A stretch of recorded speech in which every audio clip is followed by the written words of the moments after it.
గత 20 ఏళ్లుగా ఇంటర్నెట్ ప్రపంచాన్ని గూగుల్ కంపెనీ సింగిల్ హ్యాండెడ్గా ఏలుతుంది. ఇంటర్నెట్ సెర్చ్ ఇంజిన్ బిజినెస్లో ఈ కంపెనీ యొక్క డామినెన్స్ని తగ్గించడానికి Yahoo, Microsoft, Bing and AltaVista లాంటి ఎన్నో కంపెనీస్ ట్రై చేసినా వాళ్ళెవ్వరూ కూడా గూగుల్తో పోటీ పడలేకపోయారు. కానీ రీసెంట్గా ఒక ఇండియన్ ఆంటర్ప్రెన్యూర్ స్టార్ట్ చేసిన ఒక ఏఐ కంపెనీ గూగుల్కి పోటీగా నిలవడం మాత్రమే కాదు, క్రోమ్ బ్రౌజర్ని కొనడానికి ఏకంగా గూగుల్కే $34 బిలియన్ ఆఫర్ ఇచ్చింది. అదే పెర్ప్లెక్సిటీ. అండ్ దీన్ని స్థాపించిన వ్యక్తే అరవింద్ శ్రీనివాస్. కేవలం గూగుల్కి మాత్రమే కాదు, ఇతను ఎలాన్ మస్క్కి కూడా సవాల్ విసిరారు. USAID అనే అమెరికన్ ఇన్వెస్ట్మెంట్ ఏజెన్సీ నుండి $500 మిలియన్ ఫండ్ రైజ్ చేస్తున్నాను, చేతనైతే ఆపుకో అని చెప్పి ఎలాన్ మస్క్కి సవాల్ విసిరాడు. రీసెంట్ టైమ్స్లో ఇంటర్నెట్లో ఎక్కడ చూసినా ఈ పెర్ప్లెక్సిటీ అనే పేరు చాలా అంటే చాలా ఎక్కువగా వినిపిస్తుంది. Perplexity's current valuation is $18 billion. Perplexity making an unsolicited offer for Google Chrome. AI startup Perplexity has stunned the tech world with a $34.5 billion offer to acquire Google Chrome. So ఇక్కడ question ఏంటంటే, అసలు Perplexity అంటే ఏంటి? ఇంటర్నెట్లో కొన్ని వందల AI tools ఉన్నప్పుడు ఈ పెర్ప్లెక్సిటీకి మాత్రం ఇంత హైప్ ఎందుకు వస్తుంది? ఈ కంపెనీ స్టార్ట్ అయిన 3 ఏళ్లలోనే దీనికి 150,000 కోట్ల valuation. Amazon and Nvidia founders ఈ కంపెనీకి ఇన్వెస్టర్స్ అండ్ ఏకంగా గూగులే వీళ్ళ మెయిన్ కాంపిటీటర్. ఇది ఒక ఇండియన్ స్టార్ట్ చేసిన పెర్ప్లెక్సిటీ కంపెనీ యొక్క ప్రెజెంట్ పిక్చర్. అయితే అసలు ఇదంతా ఎలా సాధ్యపడింది? పెర్ప్లెక్సిటీ ఇంత ఫాస్ట్గా ఎదగడం వెనుకున్న సీక్రెట్ ఏంటో నేను ఈ వీడియోలో చెప్పబోతున్నాను. గైస్, ఈ వీడియోలో చాలా ఇన్ఫర్మేషన్ ఉంటుంది.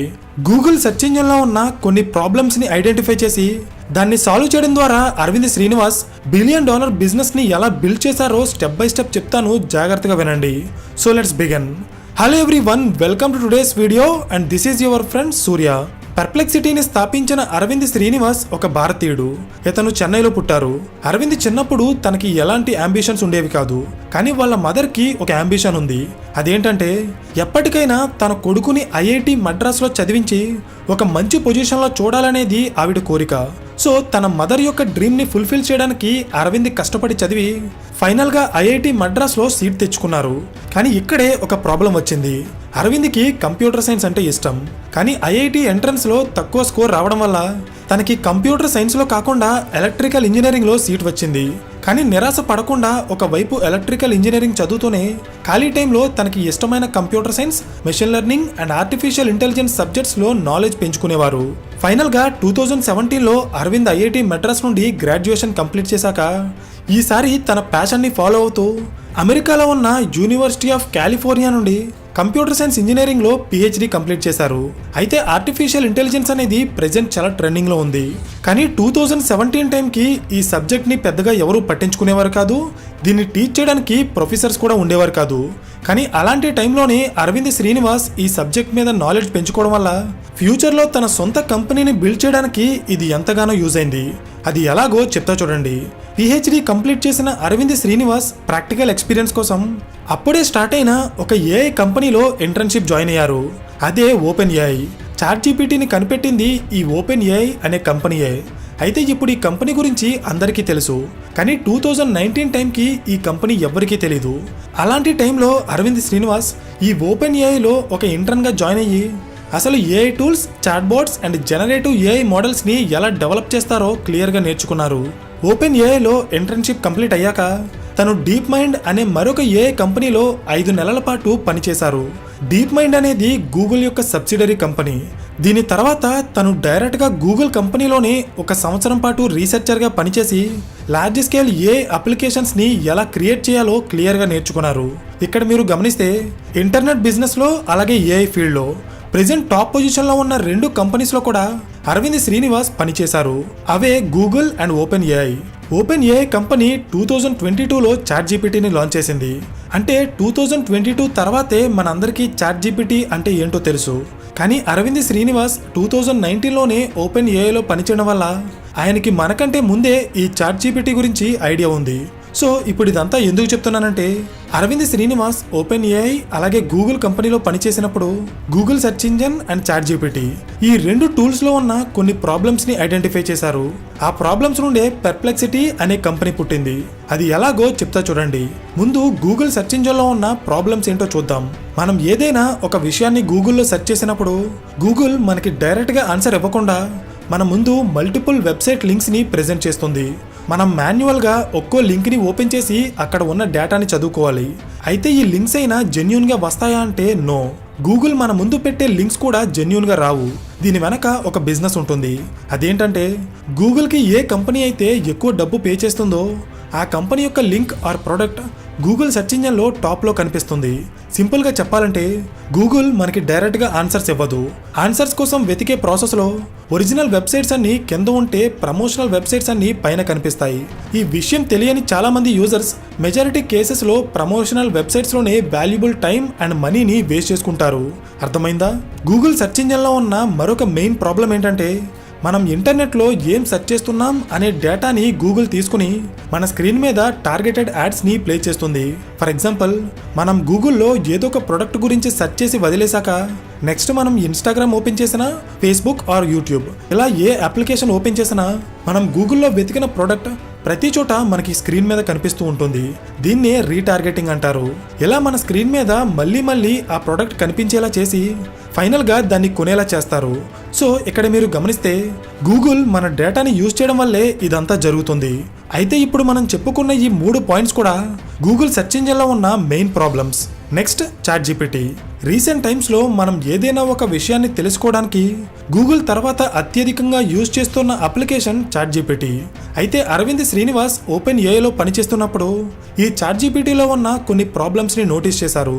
అందులో మొదటిది డేటా సోర్స్. ChatGPT గూగుల్ ఇచ్చినట్టు వెబ్సైట్ లింక్స్ ఇవ్వకుండా మనకి డైరెక్ట్గా ఆన్సర్స్ ఇస్తుంది.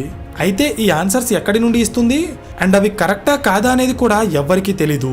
ఎందుకంటే 2022లో ChatGPT ఫస్ట్ వెర్షన్ లాంచ్ అయినప్పుడు అది ఇచ్చే ఆన్సర్స్కి సోర్సెస్ ఉండేవి కాదు. ఇది ChatGPTలో ఉన్న ఫస్ట్ ప్రాబ్లం. సెకండ్ ప్రాబ్లం ఏంటంటే ChatGPT దానికి ట్రైనింగ్ ఇచ్చిన డేటా మీద మాత్రమే ఆన్సర్స్ ఇవ్వగలదు. ఫర్ ఎగ్జాంపుల్, 2022లో ChatGPTని లాంచ్ చేసినప్పుడు దానికి 2021 సెప్టెంబర్ మంత్ని కట్ ఆఫ్ డేట్గా పెట్టారు. అంటే 2021 సెప్టెంబర్ ముందు జరిగిన విషయాల మీద మాత్రమే ChatGPT ఆన్సర్స్ ఇవ్వగలదు. లేటెస్ట్ అప్డేట్స్ని ChatGPTకి ట్రైనింగ్ ఇవ్వలేదు కాబట్టి వాటి గురించి అది ఎలాంటి ఆన్సర్స్ ఇవ్వలేదు. సో గూగుల్ సెర్చ్ ఇంజన్ అలాగే ChatGPTలో ఉన్న మేజర్ ప్రాబ్లమ్స్ని గమనించిన అరవింద్ శ్రీనివాస్ అమెరికాలో ఉన్న తన 3 ఫ్రెండ్స్తో కలిసి 2022లో ఒక కంపెనీని స్టార్ట్ చేశారు. ఆ కంపెనీలో తనే సొంతంగా ఒక ఏఐ ఆన్సర్ ఇంజన్ని డెవలప్ చేశారు. అదే పెర్ప్లెక్సిటీ ఏఐ. ఇది గూగుల్ అలాగే ChatGPTలో ఉన్న మెయిన్ ప్రాబ్లమ్స్ని సాల్వ్ చేస్తుంది. అంటే యూజర్ అడిగిన ఒక క్వశ్చన్కి స్ట్రైట్ ఫార్వర్డ్ ఆన్సర్ ఇస్తూ ఎలాంటి యాడ్స్ కానీ ప్రమోషన్స్ కానీ లేకుండా అప్డేటెడ్ ఇన్ఫర్మేషన్ని సోర్స్తో సహా మీ ముందు పెడుతుంది. ఇది ఎలా పనిచేస్తుందో నేను ఒక ఎగ్జాంపుల్తో చూపిస్తా చూడండి. 1947 ఇండియా పాకిస్తాన్ వార్లో ఎవరు గెలిచారని నేను గూగుల్ని ఒక సింపుల్ క్వశ్చన్ అడిగాను. అది వెంటనే ఇండియా అని ఆన్సర్ ఇచ్చింది. నెక్స్ట్ నేను ఈ క్వశ్చన్ యొక్క డెప్త్ పెంచి 1947 వార్లో ఇండియా గెలిచినా కూడా పీఓకేని ఎందుకు లాస్ అయిందని ఇన్డెప్త్ క్వశ్చన్ అడిగాను. దీనికి గూగుల్ స్ట్రైట్ ఫార్వర్డ్ ఆన్సర్ ఇవ్వకుండా మల్టిపుల్ లింక్స్ని మన స్క్రీన్ మీద ప్రెజెంట్ చేసింది. ఇప్పుడు ఈ లింక్స్ అన్ని మాన్యువల్గా మనమే ఓపెన్ చేసి చదువుకోవాలి. ఇదే గూగుల్లో ఉన్న ప్రాబ్లం. నెక్స్ట్ సేమ్ క్వశ్చన్ని మనం ChatGPTని అడిగి చూద్దాం. ఇక్కడ ChatGPT టోటల్ వార్ గురించి స్టెప్ బై స్టెప్ ఇన్ఫర్మేషన్ ఇచ్చింది, కానీ ఈ ఇన్ఫర్మేషన్ ఎక్కడి నుండి తీసుకుంది, ఈ డేటా నిజమా కాదా అనే డీటెయిల్స్ మాత్రం ఎక్కడా మెన్షన్ చేయలేదు. ఇదే ChatGPTలో ఉన్న మెయిన్ ప్రాబ్లం. నెక్స్ట్ సేమ్ క్వశ్చన్ని మనం పెర్ప్లెక్సిటీని అడిగి చూద్దాం. ఇక్కడ వచ్చిన ఇన్ఫర్మేషన్ని ఒకసారి క్లియర్గా గమనించండి. ఒక క్వశ్చన్కి స్ట్రైట్ ఫార్వర్డ్ ఎక్స్ప్లెనేషన్తో పాటు ఆ ఎక్స్ప్లెనేషన్లో ఉన్న ప్రతి పాయింట్ని పెర్ప్లెక్సిటీ ఎక్కడి నుండి కలెక్ట్ చేసిందో కూడా సోర్స్ లింక్స్ని పక్కనే ఇస్తుంది. ఇది రీసెర్చ్ చేసే వాళ్ళకి అలాగే ఫ్యాక్చువల్ ఇన్ఫర్మేషన్ చెక్ చేసే వాళ్ళకి చాలా బాగా యూజ్ అవుతుంది. ఎందుకంటే ఇన్ఫర్మేషన్ యొక్క సోర్స్ని పక్కనే ఇవ్వడం వల్ల అది కరెక్టా కాదా అని తెలుసుకోవడానికి మళ్ళీ మనం ఫ్యాక్ట్ చెక్ చేయాల్సిన అవసరం ఉండదు. చాలా టైం అండ్ ఎఫర్ట్స్ కూడా సేవ్ అవుతాయి. దీంతోపాటు పెర్ప్లెక్సిటీలో ఉన్న మరొక biggest advantage ad free content. అంటే మనం గూగుల్లో ఏం చూడాలన్నా మన స్క్రీన్ మీద ఏదో ఒక రకంగా యాడ్స్ ప్లే అవుతూనే ఉంటాయి. ఒక్కోసారి మనం చూస్తున్న కంటెంట్ ఒరిజినల్ కంటెంటా లేక పెయిడ్ కంటెంటా అనేది కూడా మనకి తెలీదు. ఎందుకంటే గూగుల్ మెయిన్గా యాడ్స్ మీదే ఆధారపడి పనిచేస్తుంది. కానీ పెర్ప్లెక్సిటీ అలా కాదు. ఈ కంపెనీ వాళ్ళ ప్లాట్ఫామ్లో ఒక యాడ్ కూడా ప్లే చేయదు. అయితే మరి వీళ్ళకి డబ్బులు ఎలా వస్తాయి అనుకుంటున్నారా? చెప్తా చూడండి. ఒకసారి మనం గూగుల్ అలాగే పర్ప్లెక్సిటీ కంపెనీస్ యొక్క రెవెన్యూ మోడల్స్ని గమనిస్తే గూగుల్ కంపెనీ వాళ్ళ సర్వీసెస్ని ఫ్రీగా అందిస్తూ సెర్చ్ రిజల్ట్స్ మీద యాడ్స్ వేసి ఆ యాడ్స్ ద్వారా ఇండైరెక్ట్గా డబ్బు సంపాదిస్తుంది. కానీ పర్ప్లెక్సిటీ అలా కాకుండా డైరెక్ట్గా వాళ్ళ ప్లాట్ఫామ్ని యూజ్ చేయడానికి యూజర్స్ నుండి డబ్బు ఛార్జ్ చేసి యూజర్స్కి యాడ్ ఫ్రీ కంటెంట్తో పాటు డేటా ప్రైవసీని కూడా కల్పిస్తారు. సింపుల్గా చెప్పాలంటే గూగుల్ మన డేటాని యూజ్ చేసుకుని ఇండైరెక్ట్గా మన నుండి డబ్బులు సంపాదిస్తే పర్ప్లెక్సిటీ డైరెక్ట్గా డబ్బులు ఛార్జ్ చేసి మనకి సర్వీసెస్ని అందిస్తుంది. ఈ రెండు కంపెనీస్లో మీకు ఎవరి రెవెన్యూ మోడల్ నచ్చిందో కింద కామెంట్ చేయండి. సో 2022లో పర్ప్లెక్సిటీని లాంచ్ చేసిన తర్వాత ఇది చాలా ఫాస్ట్గా వైరల్ అయ్యి కేవలం 3 సంవత్సరాల్లోనే సుమారు 2.5 కోట్ల మంది యూజర్స్ని గెయిన్ చేసింది. సో ఈ ప్లాట్ఫామ్లో ఉన్న యూనిక్నెస్ని అలాగే దీనికి ఉన్న డిమాండ్ని చూసి అమెజాన్ ఫౌండర్ అయిన జెఫ్ బెజోస్తో పాటు ఎన్విడియా అండ్ సాఫ్ట్ బ్యాంక్ లాంటి పెద్ద పెద్ద సంస్థలు పర్ప్లెక్సిటీ కంపెనీలో బిలియన్స్ ఆఫ్ డాలర్స్ ఇన్వెస్ట్ చేసి ఈ కంపెనీ యొక్క వాల్యుయేషన్ని చాలా తక్కువ టైంలోనే $18 బిలియన్ కి పెంచేశారు. అంటే సుమారు 150,000 కోట్ల రూపాయలు. సో ఇప్పటి వరకు మీకు పర్ప్లెక్సిటీ అంటే ఏంటి, అది ఎలా స్టార్ట్ అయింది అండ్ అంత వాల్యుయేషన్ని అది ఎలా గెయిన్ చేసిందో చెప్పాను. సో ఇప్పుడు ఒక ఇంపార్టెంట్ కాన్సెప్ట్ చెప్తాను. అదేంటంటే రీసెంట్గా గూగుల్ క్రోమ్ని కొనడానికి అరవింద్ శ్రీనివాస్ గూగుల్కి $34.5 బిలియన్ ఆఫర్ చేశారు. ఇక్కడ 2 పాయింట్స్ ఉన్నాయి. పాయింట్ నెంబర్ 1, $18 బిలియన్ వాల్యుయేషన్ ఉన్న పర్ప్లెక్సిటీ కంపెనీ క్రోమ్ని కొనడానికి $34 బిలియన్ ఆఫర్ ఎలా ఇచ్చింది? పాయింట్ నెంబర్ 2, టాప్లో ఉన్న గూగుల్ కంపెనీ వాళ్ళ క్రోమ్ని ఎందుకు అమ్ముతుంది? దీని వెనక ఉన్న రీజన్స్ ఏంటో చెప్తా చూడండి. గూగుల్ కంపెనీ ఎన్నో ఏళ్ల పాటు ఇంటర్నెట్ బిజినెస్లో దాదాపు 90% మార్కెట్ షేర్ని హోల్డ్ చేస్తూ ఆన్లైన్ అడ్వర్టైజ్మెంట్ బిజినెస్ని తన కంట్రోల్లో పెట్టుకుంది. ఈ పవర్ని యూజ్ చేసుకుని గూగుల్ కంపెనీ తన సొంత ప్రొడక్ట్స్ని ప్రమోట్ చేసుకుంటూ వేరే కంపెనీస్ని ఈ బిజినెస్లో ఎదగకుండా చేస్తుంది. సో ఏ ఫీల్డ్లో అయినా ఒక కంపెనీ మొత్తం బిజినెస్ని కంట్రోల్ చేస్తే దాన్ని యాంటీ కాంపిటేటివ్ బిహేవియర్ అంటారు. అంటే ఒకే కంపెనీ మోనోపోలీగా మారి వేరే వాళ్ళని ఎదగనివ్వదు. ఇది చట్టరీత్యా ఒక పెద్ద నేరం. అయితే ఇప్పుడు ఇంటర్నెట్ బిజినెస్లో గూగుల్ కంపెనీ కూడా మోనోపోలీగా మారింది.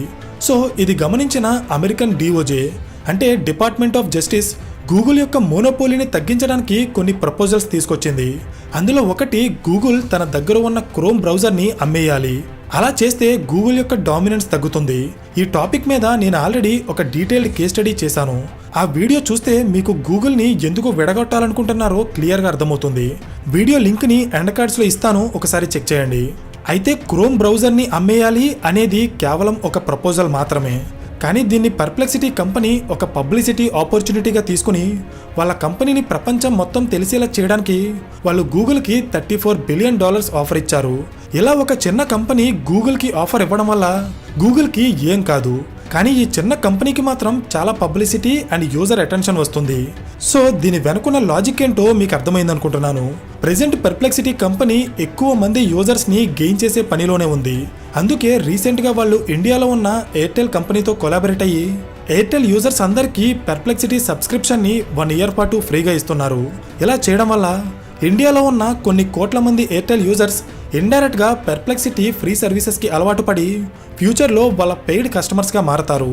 ఇదే స్ట్రాటజీని ఒకప్పుడు జియో ఫాలో అయింది, ఇప్పుడు పర్ప్లెక్సిటీ ఫాలో అవుతుంది. అంటే వాళ్ళ సర్వీసెస్ని ముందు ఫ్రీగా ప్రొవైడ్ చేసి వన్స్ కస్టమర్స్ దానికి అలవాటు పడ్డాక నెక్స్ట్ దాన్ని పెయిడ్ సర్వీసెస్గా మారుస్తారు. అయితే జియోకి వచ్చినంత పెయిడ్ యూజర్ బేస్ పర్ప్లెక్సిటీకి వస్తుందా లేదా అనేది వేచి చూడాలి. సో ఇది పర్ప్లెక్సిటీ కంపెనీ యొక్క టోటల్ స్టోరీ.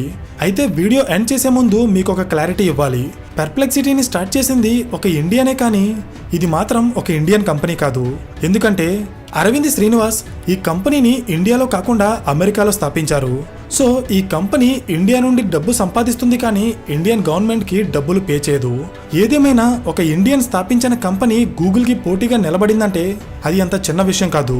సో ఫైనల్లీ ఈ వీడియో మీకు ఇన్ఫర్మేటివ్గా అనిపిస్తే ఖచ్చితంగా లైక్ చేసి ఇలాంటి మరిన్ని బిజినెస్ కేస్ స్టడీస్ కోసం ఛానల్ని సబ్స్క్రైబ్ చేయండి. So thank you for watching and I will see you in the next video. Till then this is your friend Surya signing of.